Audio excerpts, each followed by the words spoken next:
Bismillahirrahmanirrahim. Alhamdulillahirabbil alamin. Wassalatu wassalamu ala al-mab'uts rahmatan lil alamin. Nabiyina Muhammadin wa ala alihi wa ashabihi wa man tabi'ahum bi ihsanin ila yaumiddin, amma ba'd. Alhamdulillah, kembali kita melanjutkan pelajaran kita dalam mempelajari ilmu fiqih dengan membaca buku Ad-Durar Al-Bahiyah fil Masail Fiqhiyah yang ditulis oleh Syekh Muhammad ibn Ali ibn Muhammad Asy-Syaukani Al-Yamani rahimahullahu ta'ala. Dan kita masih dalam pembahasan atau dalam kitab zakat. InsyaAllah pertemuan terakhir kita pada hari ini tentang kitab zakat. Dan sekarang kita telah masuk ke bab yang terakhir, yaitu bab kelima tentang shadaqatul fitr atau zakat fitri. Ya betul ya, bab kelima kan? Baik. Berkata penulis rahimahullahu ta'ala, al-babul khamis, bab yang kelima, shadaqatu al-fitr, tentang shadaqah al-fitr atau zakat fitr. Kadang zakat digunakan sebagai kata shadaqah, tapi yang diinginkan adalah zakat fitr. Kata beliau rahimahullah, hiya sa'un minal quti al-mu'tadi an kulli fardin. Dia kadarnya zakat fitri adalah satu sa' minal qut, dari makanan pokok al-mu'tad, yang biasa dikonsumsi, an kulli fardin, bagi setiap individu. Jadi wajibnya bagi setiap individu. Wal wujubu ala sayyidil abdi, dan kewajiban pembayarannya ditanggung oleh tuan bagi budaknya. Jadi yang menanggung zakat fitri seorang budak adalah tuannya, Wa mumfikis sogir wa nahwi. Mumfik ya, gitu. Wa mumfikis sogir wa nahwi, dan yang menanggung zakat fitri as-sogir, anak kecil, adalah mumfik, yang menanggung nafkahnya, misalnya orang tuanya. Wa nahwi, dan semisal dengannya. Wa yakunu ikhrajuha qabla salatil Id, dan waktu pengeluarannya adalah sebelum pelaksanaan salat Id. Wa man la yajid ziyadatan ala quti yaumihi wa lailatihi fala fitrata alaihi. Dan barang siapa yang tidak menemukan atau tidak ada kelebihan pada makanannya untuk mencukupi sehari dan malamnya, maka tidak ada fitrah, tidak ada zakat fitrah baginya. Wa masrifuha masrifuz zakah, dan penyalurannya itu sama dengan penyaluran zakat. Nah, ini yang telah kita sebutkan di bab sebelumnya. Kemudian disebutkan dengan istilah shadaqah al-fitr atau zakat fitr, sama saja, maknanya sama. Dan idhofah kata zakat kepada al-fitr, itu al-fitr maknanya adalah berbuka. Al-fitr berbuka, berarti di akhir dari bulan Ramadan, sudah selesai bulan Ramadan, maka diwajibkan zakat, karena al-fitr merupakan sebab diwajibkannya zakat tersebut. Dan juga disebutkan oleh Rasulullah SAW tentang beberapa hikmah dari wajibnya zakat fitri ini. Sebagaimana dalam hadis yang diriwayatkan oleh Abu Daud dan Ibnu Majah disahihkan oleh Syekh Albani rahimahullahu taala dalam Sahih Al-Jami dari Ibnu Abbas radhiyallahu anhuma, Rasulullah sallallahu alaihi wasallam bersabda, "Farada Rasulullah sallallahu alaihi wasallam zakatal fitr tuhratan lis-shaim minal lagwi wal rafath wa tu'matan lil masakin."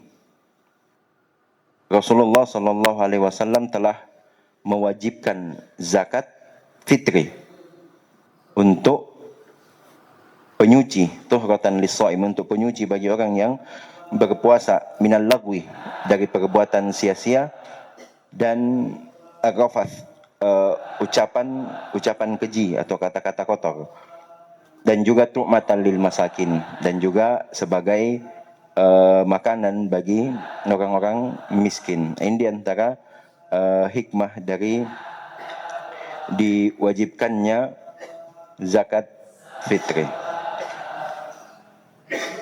Kemudian dari apa yang diucapkan oleh penulis rahimahullahu taala, kita bagi menjadi beberapa poin pembahasan, atau terdapat padanya beberapa hukum-hukum yang berkaitan tentang zakat fitri. Pembahasan yang pertama adalah tentang kadar atau jenis, dan kadar atau kadar dan jenis yang dikeluarkan untuk zakat fitri. Jadi langsung kita gabung dalam ucapan beliau, hiya sa'un minal quti, hiya sa'un minal quti al-mu'tadiyan kulli fard. Dia adalah satu sok dari bahan makanan pokok yang biasa dikonsumsi. Dan hal ini berdasarkan hadis yang diriwayatkan oleh Imam Bukhari dan Imam Muslim dari Ibnu Umar radhiyallahu anhuma. Beliau berkata, farada Rasulullah sallallahu alaihi wasallam zakatal fitr sa'an min tamr atau sa'an min sya'ir alal abdi wal hur wal dzakari wal untha was saghir wal kabir minal muslimin wa amara biha an tuadda qabla khurujin nasi ila shalah. Bahwa Rasulullah sallallahu alaihi wasallam telah mewajibkan zakat fitri sa'an min tamr, satu sok dari kurma atau satu sok dari gandum, alal abdi wal hur, diwajibkan atas seorang budak ataupun yang merdeka, wadzakar wal untha, baik itu laki-laki ataupun perempuan, wassogir wal kabir, baik itu anak kecil maupun yang sudah dewasa, minal muslimin, dari kalangan kaum muslimin. Disebutkan dalam hadis bahwa kadarnya harus dikeluarkan adalah satu sok. Berapa satu sok yang telah berlalu bersama kita?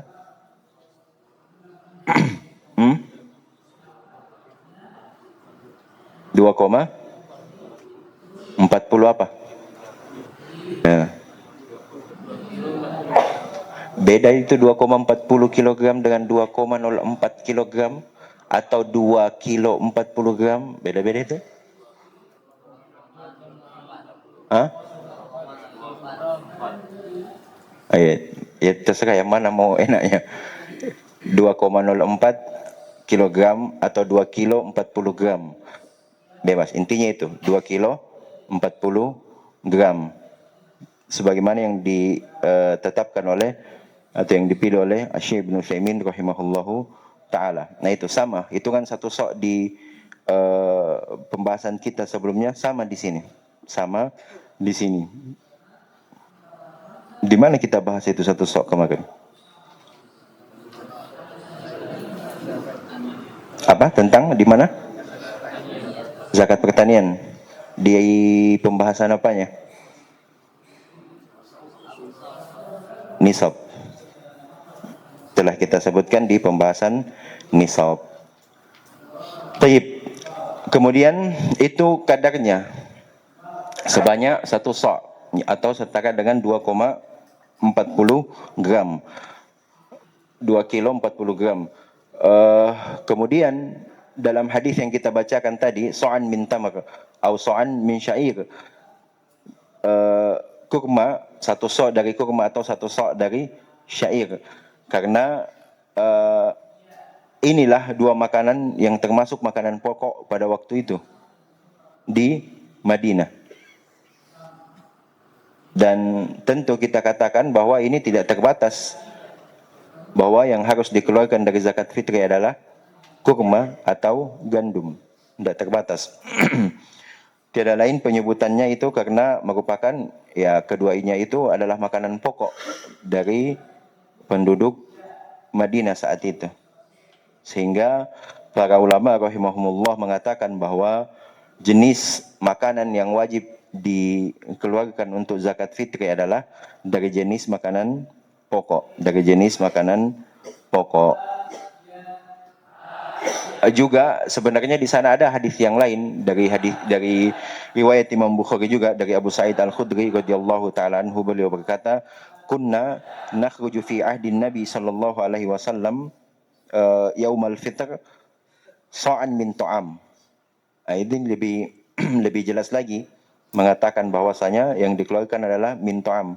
Bahwa kata Abu Sa'id Al-Khudri radhiyallahu anhu, dahulu kami di masa Nabi sallallahu alaihi wasallam pada hari Idul Fitri itu mengeluarkan so'an min ta'am, satu sok dari makanan. Ini lebih jelas lagi menyebutkan. Jadi apa yang menjadi makanan di penduduk negeri itu, makanan pokoknya, maka itu yang dikeluarkan. Dan kita di Indonesia, makanan pokok kita adalah beras. Ya, sehingga yang dikeluarkan adalah sebagai zakat fitri adalah beras. Dan juga dalam hadis Ibnu Umar yang sebelumnya disebutkan bahwa zakat fitri alal abdi wal hur, wajib bagi seorang hamba, seorang budak dan orang yang merdeka, wadzakar wal untha, lelaki ataupun wanita, was-sagir wal kabir minal muslimin, baik itu anak kecil dan juga orang dewasa.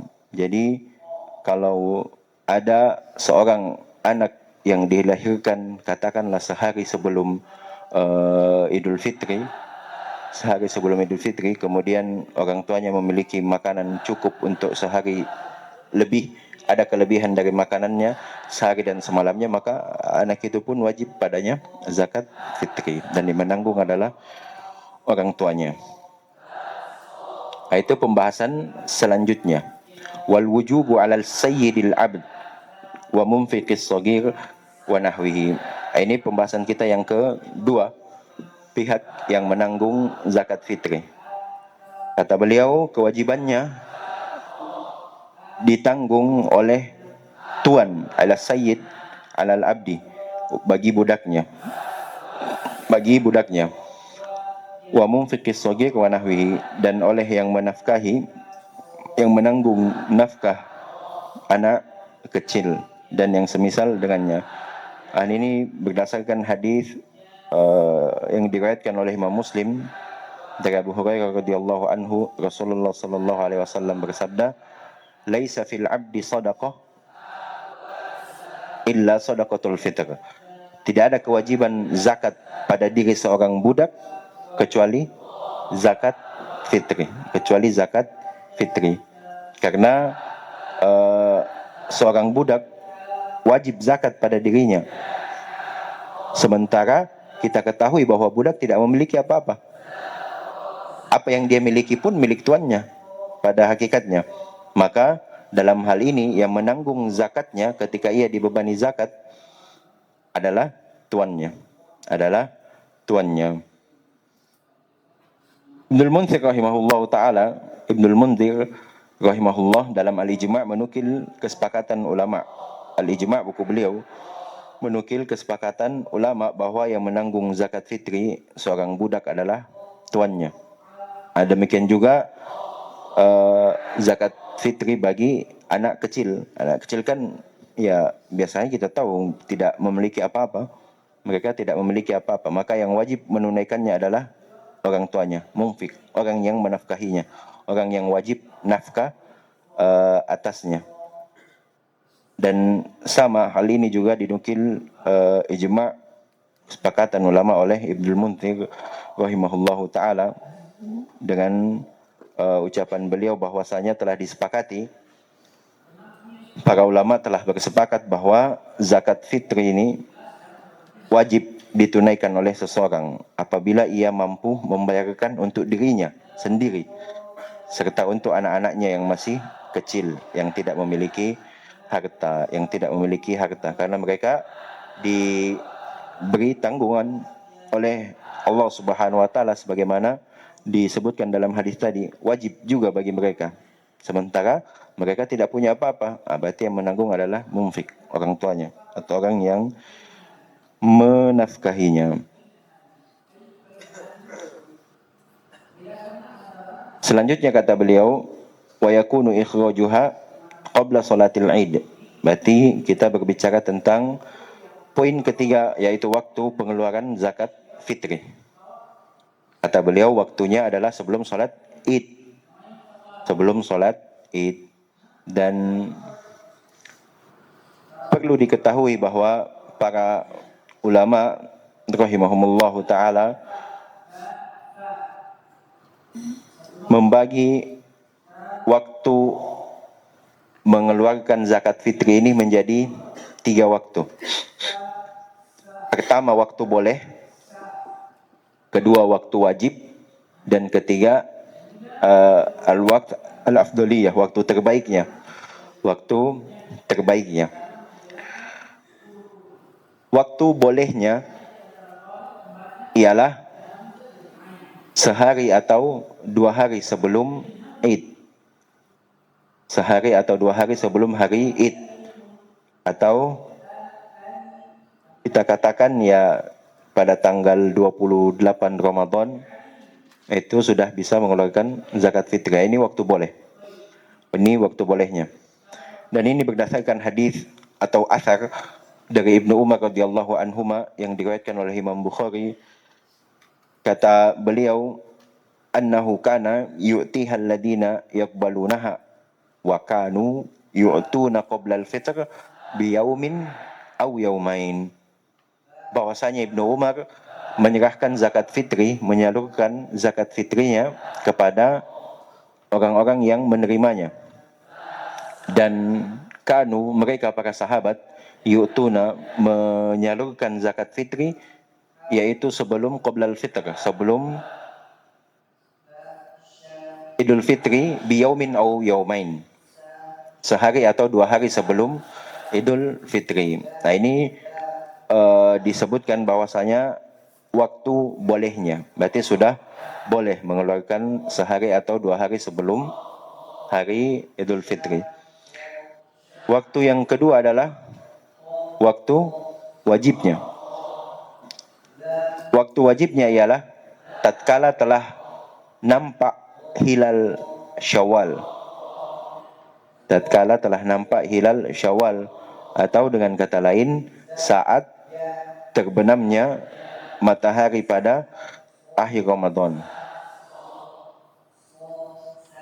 Dan ini juga berdasarkan hadis yang diriwayatkan oleh Imam Bukhari dari Abu Sa'id Al-Khudri radhiyallahu anhu, beliau berkata, kunna nakhruju fi ahdi Rasulillah sallallahu alaihi wasallam yaumal fitri sa'an min ta'am.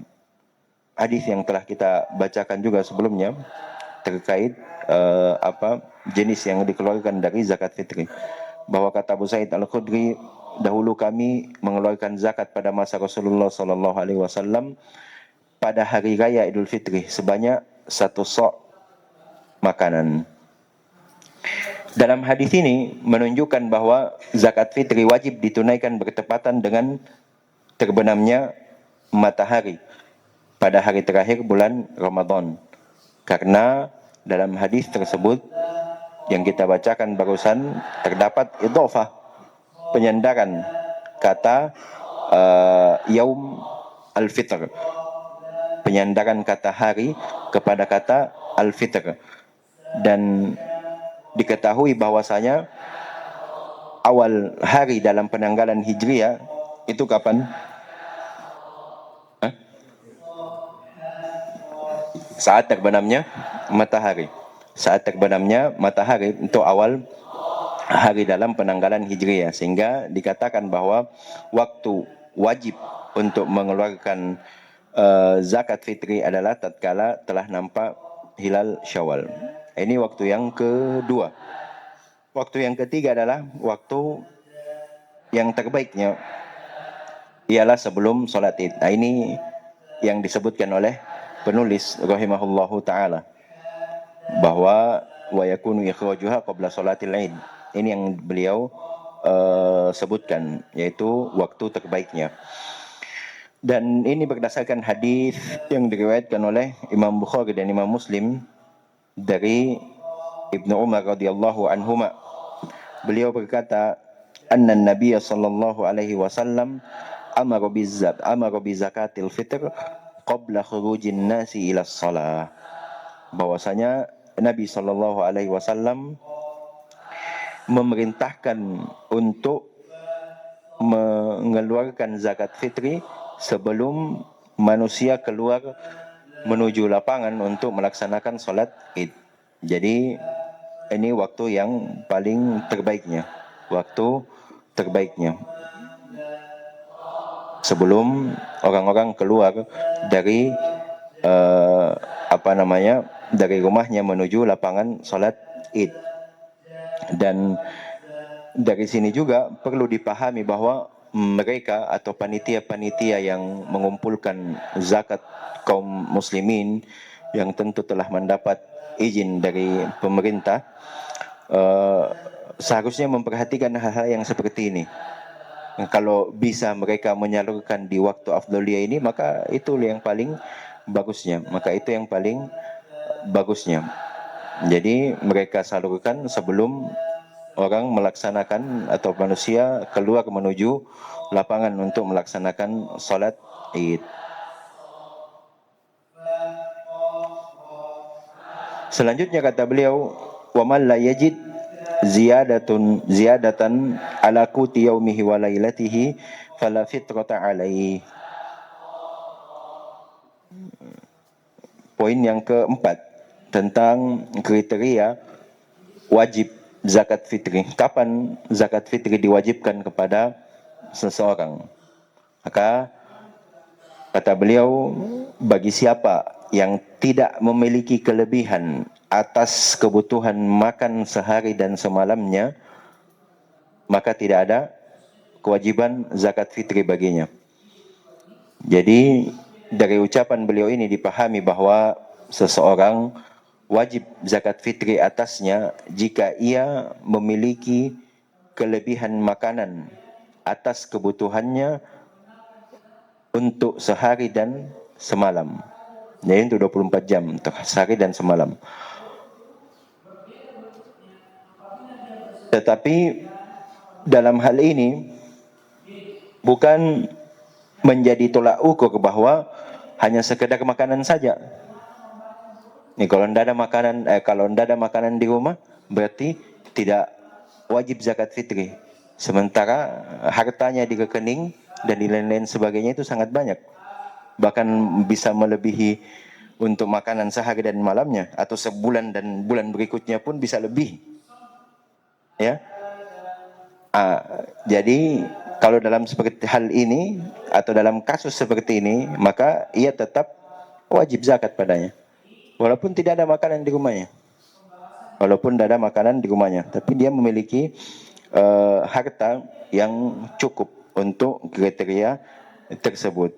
Maka dia tetap wajib zakat padanya. Karena memang sekarang terkadang kita tidak menyetok makanan, ya. Dan menyetok makanan, yang disetok adalah uang. Disetok adalah uang. Mungkin beda pada masa-masa dahulu karena mereka bertani, ternak apa segala macam. Biasanya ada memang lumbung tersendiri yang disimpan dan sebagainya macamnya. Adapun di zaman kita ini kebanyakannya tidak terlalu menyetok ataupun membeli hanya sedikit. Mungkin biaya kebutuhan bulanan, misalkan kan, beli beras misalkan 25 kilo untuk kebutuhan bulanan satu keluarga. Pas di akhir bulan, pas juga bertepatan dengan Idul Fitri, habis sisa 1 kilo, nggak cukup. Jangan dikatakan bahwasanya tidak wajib zakat. Tidak wajib zakat kalau memang dia tidak punya apa-apa lagi. Tapi kalau dia punya harta, dia punya uang, maka tetap yang melebihi kebutuhan itu, maka tetap wajib zakat padanya. Adapun mereka yang tidak memenuhi kriteria tersebut, maka tidak wajib zakat fitri baginya. Tidak wajib zakat fitri baginya sebagaimana yang disebutkan oleh penulis rahimahullah taala. Taib yang terakhir, wa masrifuha masrifuz zakah, dan penyalurannya sama dengan penyaluran zakat. Berarti ini poin yang kelima dalam pembahasan kita tentang penyaluran zakat fitri. Menurut beliau bahwa sama penyalurannya dengan penyaluran zakat sebelumnya. Ada berapa asnaf sebelumnya? Ada berapa golongan? Ada 8 yang disebutkan dalam ayat surah At-Taubah ayat 60. Nah, ini menurut pendapat beliau. Ini pendapat beliau. Syekh Ibn Utsaimin rahimahullah ta'ala dalam Syarh Al-Mumti, beliau berkata bahwa dalam masalah ini, maksudnya dalam penyaluran zakat fitri ini, terdapat 2 pendapat di kalangan ahli ilmu. Pertama, bahwa zakat fitri disalurkan sebagaimana zakat-zakat lainnya, ya, pada 8 golongan itu. Nah, ini yang disebutkan oleh penulis. Dan yang kedua, pendapat yang kedua, bahwa zakat fitri disalurkan hanya untuk orang-orang fakir saja.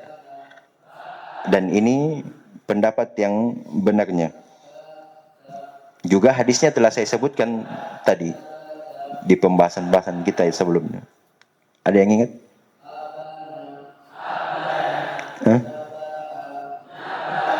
Di awal, pada saat kita membahas tentang hikmah zakat. Tuhratan lis-shaim minal lagwi wa ghafas wa tu'matan lil masakin. Itu dia. Berarti khusus. Adanya, kalau ada, teman-teman nanti akan pelajari, ada dalil umum, kemudian ada dalil khusus. Yang diamalkan adalah, atau yang didahulukan adalah dalil khusus. Nah, ini dia. Dalam hadis Abu Dawud dan Ibnu Majah yang disahihkan oleh Syalbani dalam Sahih Al-Jami dari Ibnu Abbas radhiyallahu anhuma, beliau berkata, "Farada Rasulullah sallallahu alaihi wasallam zakatal fitr tuhratan lis-shaim minal lagwi wa ghafath wa tu'matan lil masakin." Ini yang disebutkan oleh Ibnu Utsaimin yang paling kuatnya, karena memang dikhususkan dalam hadis bahwa zakat fitri itu dikeluarkan sebagai pemberian makan tu'mah lil masakin, bagi orang-orang miskin, maka penyalurannya khusus untuk orang-orang miskin. Hadis ini sangat jelas menyebutkan bahwa zakat fitri dikeluarkan sebagai pemberian makan bagi orang-orang miskin, maka wajib membatasi penyalurannya hanya kepada mereka, hanya kepada orang-orang miskin. Dan juga sebenarnya penulis rahimahullah Syaukani dalam buku beliau yang lain, dalam Nailul Autar fi Syarh Muntaqal Akhbar, ketika menjelaskan hadis Ibnu Abbas radhiyallahu anhuma di atas yang barusan kita sebutkan, farada Rasulullah sallallahu alaihi wasallam zakatul fitr tuhratan lil masakin, tuhratan lis-shaim minal lagwi wa ghafas wa tu'matan lil masakin. Dalam mensyarah hadis itu, beliau sebutkan di Nailul Autar, wa fihi dalilun ala anna al-fitrata tusrafu fil masakin duna ghairihim min masarifiz zakah. Di sana beliau tegaskan bahwa dalam hadis tersebut terdapat dalil zakat fitri disalurkan hanya kepada orang-orang miskin, tidak kepada golongan penerima zakat yang lainnya. Ini yang disebutkan oleh beliau dalam bukunya yang lain, sehingga kita katakan yang benarnya juga menurut hadis Ibnu Abbas radhiyallahu anhuma bahwa zakat fitri hanya diperuntukkan untuk orang-orang miskin. Wallahu taala alam. Baik, selesai dari pembahasan tentang zakat, alhamdulillah. Insyaallah kita lanjutkan lagi di pertemuan berikutnya biidznillah taala. Wallahu ta'ala alam. Subhanakallahumma wa bihamdik, asyhadu an la ilaha illa anta, astaghfiruka wa atubu ilaik. Alhamdulillahirabbil alamin.